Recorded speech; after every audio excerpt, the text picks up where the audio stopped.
What is up, everybody, and welcome back for another episode of Jesse's Drone Adventures. And today I've got a spooktacular find for you guys, because in today's episode we are going to check out the abandoned Gold King Mansion.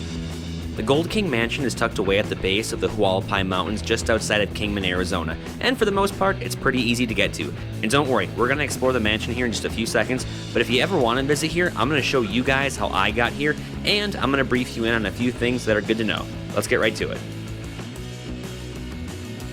Alright guys, I'm going to keep this short, simple, and sweet. So I'm going to assume you're pretty familiar with the Arizona area. If you're not, well, I don't know what you're doing with your life. But let's get right into it. Okay, so here we have Kingman, Arizona right here. Take I-40 East, that'll take you to Flagstaff. Take 93 South, that'll take you to Phoenix. By the way, my computer is really slow. I'm saving up for a better one, so I'm still living off of ramen noodles and buying great value stuff. I'm embarrassed about it, but hey, it is what it is. So here's how I got here. I stayed in Kingman, Arizona, and the next day I drove out on I-40 East, and I took I-40 East until I got to the Petro Stopping Center. Now once I got there, I took the exit for Highway 151. I hopped on that little doohickey right there, and I took it all the way to Highway 129, or Forest Road 129. F it, I'm not sure. Basically, once you get on that road, you're going to take Highway 129, and you're going to keep on going and going and going, and going and going and going, until you get to this point right here. Now, if you don't have a 4x4, this applies to you. Here's the Gold King Mansion, and here's the highway or Forest Road 129 that you're on. If you do not have 4x4, you're going to take this turn right here and park pretty much anywhere right there. And then you can hike the 1.5 mile hike all the way to the Gold King Mansion. I thought it was pretty easy, and I had a lot of video camera equipment with me too, so you'll be just fine. Now, if you do have a high clearance 4x4 with some mad suspension, you can actually take this road right here, follow this one, and then, follow it all the way to the mansion, or you can just keep going on 129 right here and then make this turn as well, whichever is easier for you. So like I say, 4x4, any road that'll get you there. If you do not have 4x4 and you're a poor man and you drive a Hyundai Accent, you just park right here and then hike all the way to the mansion. Let's get into the video.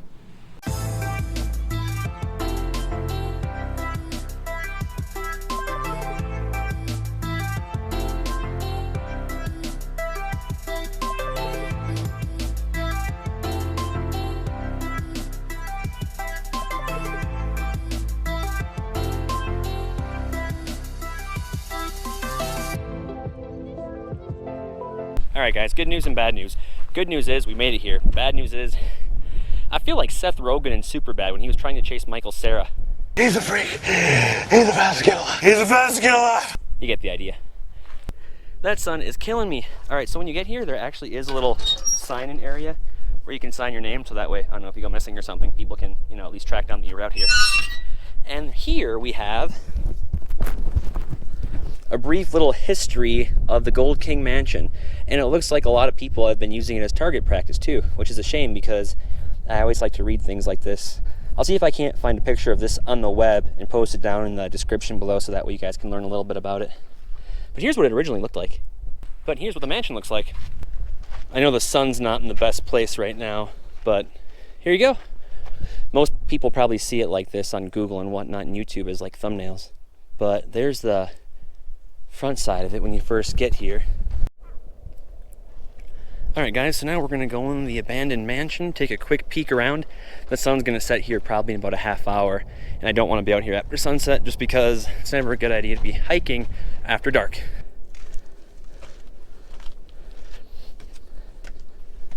I did run into another little family out here, probably a group of like 5 people. Mom, dad, and kids looked like they were having a pretty good time. Should we go in? Well, you obviously know we're going to go in. Oh, when you'd walk in, you have a fireplace right there. Neato!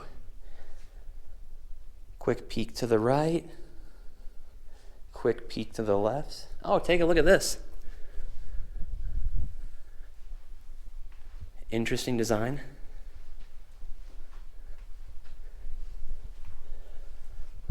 So yeah, this place was originally built in 1929.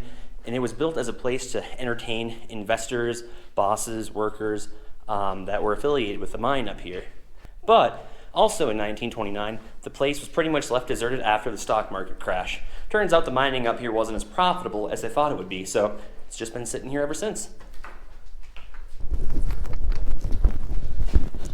I don't know how well you can see it, but there is a little mine entrance up there. Beautiful area. Beautiful, beautiful, beautiful. Make our way into the next room here.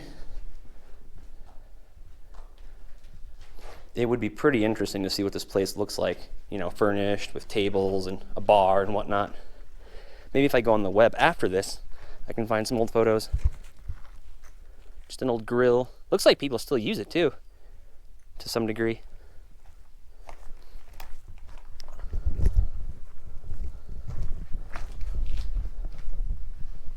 Make our way back here.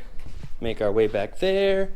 For reals though, this does remind me of the Blair Witch Project. The first one, when Heather's in the basement with Mike and she's trying to find them, and Mike's kind of like leaned up against the corner.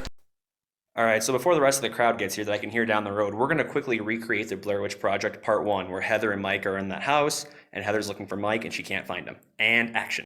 Mike! Mike!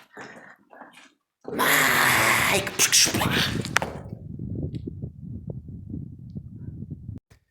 Yeah, you kind of got to use your imagination a little bit on that one, but you get the idea. All right, bunch of little individual rooms here.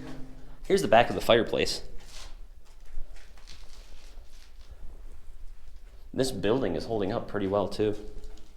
Probably be here for years and years and years. This is kind of the back way to where we first originally walked in at, because we walked in there. This is kind of the back part of it here. Let's check out this last room.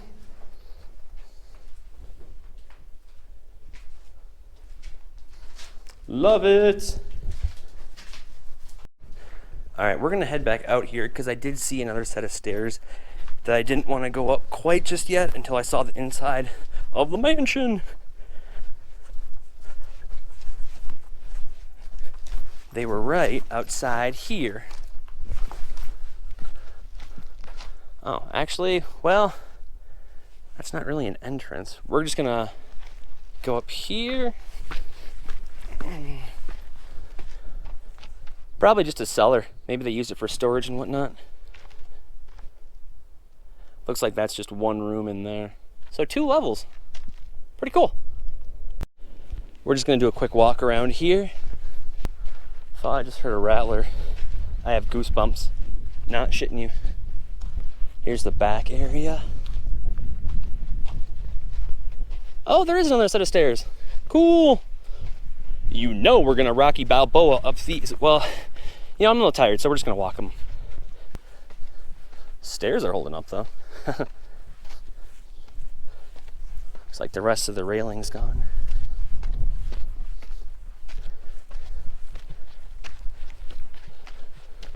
Here's the top half of it.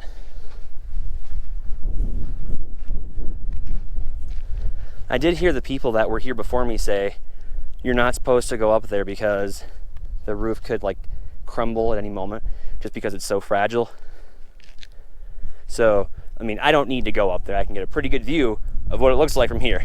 But just a heads up, there is a sign right here, and I'm curious as to what it says. Warning, for your own safety, please do not walk on the roof.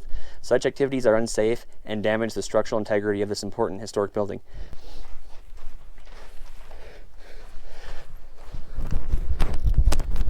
I'm just having such a blast out here. I did have to hike about 1.5 miles, which was a little intense at times, and it looked like there was about 3 Jeeps that were heading up here too.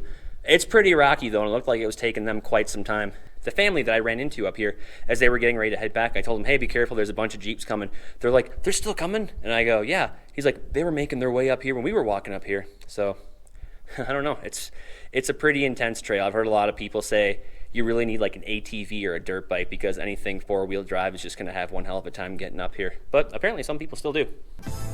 All right, everybody, that's about all the time we have for on this week's episode. I just want to say really quick, thank you for taking time out of your day to check out my video. I really do appreciate it, and if you do want to show some appreciation, then definitely go ahead and tap, click, smash, or throw something at that like button. Actually, don't throw anything at it because you'll probably damage your computer or your laptop or your tablet, and I don't want to be responsible for that. So, you know what, just click it instead.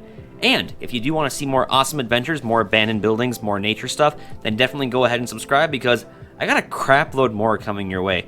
And I just recently took a trip back to my home state of Minnesota as well, so I will be sharing some of those adventures with you guys as well. Until then, we'll see you guys next week. Take care.